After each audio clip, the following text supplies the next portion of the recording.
যে স্বাধীনতা অন্যের অধিকার হরণ করে অর্জিত হয় তা স্বাধীনতা নয়, বরং নতুন এক অন্যায়। উক্তিটি মহাত্মা গান্ধীর। বিগত বছরগুলোতে বরাবর আমরা তাদের হ্যাঁতে হ্যাঁ মিলিয়েছি। শুধু বিগত রাজাদের গ্যারা কোলে পড়ে নাকানি চুবানি খেতে দেখেছি, এক কথায় নাকে দড়ি বেঁধে ঘুরতে দেখেছি। যদিও প্রতিবেশীর প্রেমে তবুও পাগল আমরা। ভাবছেন কার কথা বলছি? হ্যাঁ, ভারত। চলুন ফের আজকে ভারত নিয়ে আলোচনা করি। আর কি নিয়ে কথা বলছি? পানি। পানি নিয়ে দাদাগিরি বাংলার সাথে ভারতের শুরু থেকেই, কখনো বা কেন্দ্র সরকার, আবার কখনো রাজ্য সরকার, পশ্চিমবঙ্গ স্পেশালি। সুযোগ বুঝে প্রহার কেউ এই ভারতীয় দাদাদের থেকেই শিখুক।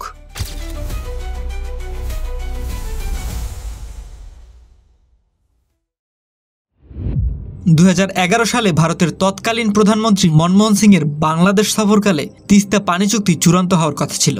খসড়া চুক্তি অনুযায়ী ডিসেম্বর থেকে মার্চ পর্যন্ত শুষ্ক মৌসুমে ভারত 42.5% এবং বাংলাদেশ 37.5% পানি পাবে। বাকি 20% পানি পরিবেশগত উদ্দেশ্যে সংরক্ষিত থাকবে। কিন্তু পশ্চিমবঙ্গের মুখ্যমন্ত্রী মমতা ব্যানার্জি এই চুক্তি থেকে শেষ মুহূর্তে সরে দাঁড়ান। তিনি যুক্তি দেখান যে তিস্তা নদী, যা উত্তরবঙ্গের জীবনরেখা, তাতে পর্যাপ্ত পানি নেই ভাগাভাগি করার জন্য। পরে মমতা ব্যানার্জি 2007 সালে বিকল্প প্রস্তাব দেন যে তিস্তার পরিবর্তে তোরসা, মানসাই, সাংকোশ এবং ধানসাই নদীর পানি ভাগাভাগি করা যেতে পারে। তিনি প্রধানমন্ত্রী নরেন্দ্র মোদীকে দেওয়া চিঠিতে বলেন, পশ্চিমবঙ্গকে না জানিয়ে একতরফাভাবে ভারতীয় কেন্দ্রীয় সরকারের ফারাক্কা চুক্তি নবায়নের সাংবিধানিক অধিকার নেই। পানি নিয়ে ভারতের আচরণ যে কোনো কালে ভালো ছিল তা বলা যায় না কোনোভাবেই। 1973 সালে জাতিসংঘের সাধারণ পরিষদ একটি প্রস্তাব গ্রহণ করে, যাতে বলা হয় যে কোনো রাষ্ট্র তার এখতিয়ারের বাইরে এমন কোনো কর্মকাণ্ড করবে না যা অন্য রাষ্ট্রের ক্ষতি হতে পারে।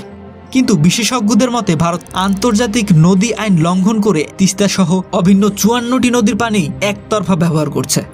ভারত বাংলাদেশের সীমান্তের 60 কিলোমিটার তিস্তার উজানে 1998 সালে গজলডোবা বাঁধ নির্মাণ করে। শুষ্ক মৌসুমে এই বাঁধের গেট বন্ধ থাকে। অন্যদিকে বর্ষায় ভারত তিস্তার ধারণ ক্ষমতার চেয়ে অতিরিক্ত পরিমাণ পানি ছেড়ে দেয়, যার ফলে উত্তরের 5 জেলা প্লাবিত হয়ে যায়। গত বছর আগস্ট মাসে বাংলাদেশে যে ভয়াবহ বন্যা হয়েছিল, তার জন্য ভারতের ডুম্বুর বাঁধ থেকে হঠাৎ পানি ছাড়ার বিষয়টি বিতর্কের সৃষ্টি করে। বাংলাদেশের বন্যা পূর্বাভাস এবং সতর্কীকরণ কেন্দ্রের কর্মকর্তারা জানান যে পূর্বের মতো ভারত এবার পানি ছাড়ার বিষয়ে আগাম সতর্কতা প্রদান করেনি। এই নিয়ে অন্য একটি ভিডিওতে বিস্তারিত আলোচনা করেছি, লিংক ডিসক্রিপশন এবং আই বাটনে দেওয়া থাকবে। এদিকে আমরা তো আমাদের সড়ক দিয়ে বসে আছি, আমাদের রেল লাইন দিয়ে বসে আছি, আমাদের পোর্ট দিয়ে বসে আছি। প্রত্যুত্তরে কি পেয়েছি?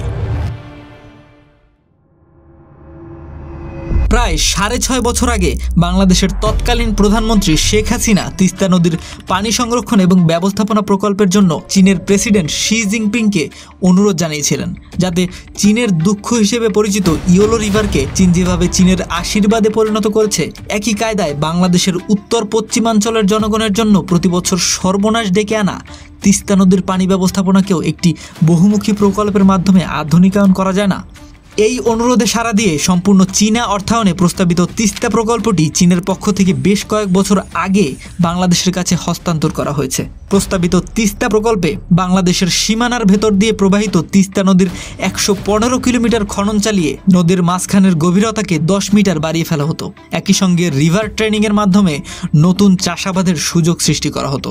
নদীর 2 তীর বরাবর 115 কিলোমিটার দৈর্ঘ্যের 4 লেনের রাস্তা নির্মাণ করা হতো। উপযুক্ত স্থানে বেশ কয়েকটি ব্যারেজ কাম রোড নির্মাণ করে যোগাযোগের পাশাপাশি বর্ষাকালে নদীর পানি সংরক্ষণ করে সেচ খাল খননের মাধ্যমে চাষযোগ্য জমিতে সেচের ব্যবস্থা গড়ে তোলা হতো। শিল্পায়ন বাড়ত, নগরায়নের সুবিধা বাড়ত। চীন প্রকল্পটি বাস্তবায়নের জন্য বাংলাদেশকে ঋণ দেওয়ার প্রস্তাব দেয় এবং বাংলাদেশ তা গ্রহণও করে। কিন্তু এই পরিকল্পনায়ও বাদ সাধে ভারত। মাঝখানে একটু টাকা পয়সার হিসাব করে নিই। প্রস্তাবিত প্রকল্পের খরচ হবে প্রায় 983 মিলিয়ন মার্কিন ডলারের মতো। এর মধ্যে চীন $853 মিলিয়ন ঋণ হিসেবে প্রদান করবে। প্রকল্প বাস্তবায়নের ফলে বাংলাদেশে মোট $2.9 বিলিয়ন সুবিধা অর্জন হবে বলে প্রত্যাশা করা হচ্ছে। সরকার তিস্তা খননের মাধ্যমে 170.87 বর্গ কিলোমিটার জমি উদ্ধার করতে পারবে। প্রকল্প বাস্তবায়িত হলে এই এলাকার অর্থনৈতিক সচ্ছলতা আসবে, নতুন কর্মসংস্থান সৃষ্টি হবে, এলাকার 30% দরিদ্র পুরুষ আর নারীরা কর্মক্ষম হবে। এ তো দেখছি লাভই লাভ। চায়না যেখানে স্বার্থ ছাড়া এক চুলো এগোয় না, সেখানে বাংলাদেশের প্রতি তারা এত সহানুভূতিশীল হলো কেন? একটু ম্যাপের দিকে খেয়াল করুন। বাংলাদেশ দক্ষিণ ও দক্ষিণ পূর্ব এশিয়ার সংযোগস্থল। এই পুরো এরিয়াটি বাণিজ্যিকভাবে অত্যন্ত গুরুত্বপূর্ণ, কারণ এখান থেকে চীন বঙ্গোপসাগরের অ্যাক্সেস পায় এবং দেখতে গেলে ভারতের পূর্বাঞ্চলীয় রাজ্য মানে 7 সিস্টারের একমাত্র সমুদ্রগামী রাস্তাও এই বাংলাদেশ হয়ে যায়। তো চীন যদি এই মোক্ষম দ্বারে শক্ত খুঁটি গাড়তে পারে, তাহলে ভারতকে ডিঙিয়ে তারা ইন্ডিয়ান ওশানে অনায়াসেই নিজের প্রভাব বিস্তার করতে পারে। তাছাড়া এই অঞ্চলে পশ্চিমাদের নজর অনেক আগে থেকেই। তো বাংলাদেশের সাথে মিত্রতার অর্থ হচ্ছে পশ্চিমা জোটের প্রবেশ ঠেকানো। এটা তাদের বেল্ট অ্যান্ড রোড ইনিশিয়েটিভের একটি গুরুত্বপূর্ণ পদক্ষেপ হতে যাচ্ছে। তো বলতে পারেন একটা গিভ অ্যান্ড টেক রিলেশন আর কি। গত জুলাই মাসে একটি চীনা প্রতিনিধি দল রংপুর সফর করে তিস্তা মাস্টার প্ল্যানের সম্ভাব্যতা যাচাই করেছে। প্রধান উপদেষ্টা প্রফেসর মোহাম্মদ ইউনুস চীনের কাছে বাংলাদেশের নদী ও পানি ব্যবস্থাপনা পরিচালনার জন্য একটি 50 বছরের মাস্টার প্ল্যানের অনুরোধ জানিয়েছে। তবে বাংলাদেশ যে শুধু চীনের দিকেই তাকিয়ে আছে তা না। বর্তমান অন্তর্বর্তী সরকারের পররাষ্ট্র বিষয়ক উপদেষ্টা তৌহিদ হোসেন বলেছেন, বাংলাদেশ সরকার তিস্তা বিষয়ে উন্মুক্ত অবস্থান নিয়েছে। এক্ষেত্রে ভারতের সাথে সহযোগিতা যেমন সম্ভব, চীনের সাথেও তেমনি সম্ভব। 2025 সালে এসে তিস্তার পানি আবারও বিপদসীমার কাছাকাছি পৌঁছেছে। উজানে পাহাড়ের ঢলে দ্রুত বৃদ্ধি পাচ্ছে তিস্তার পানি। তো ভারতের পদক্ষেপ এবার কি হবে? সমঝোতার মাধ্যমে দুই প্রতিবেশীর প্রত্যাশা পূর্ণতা পাবে, নাকি আবারও ভাসবে বাংলা?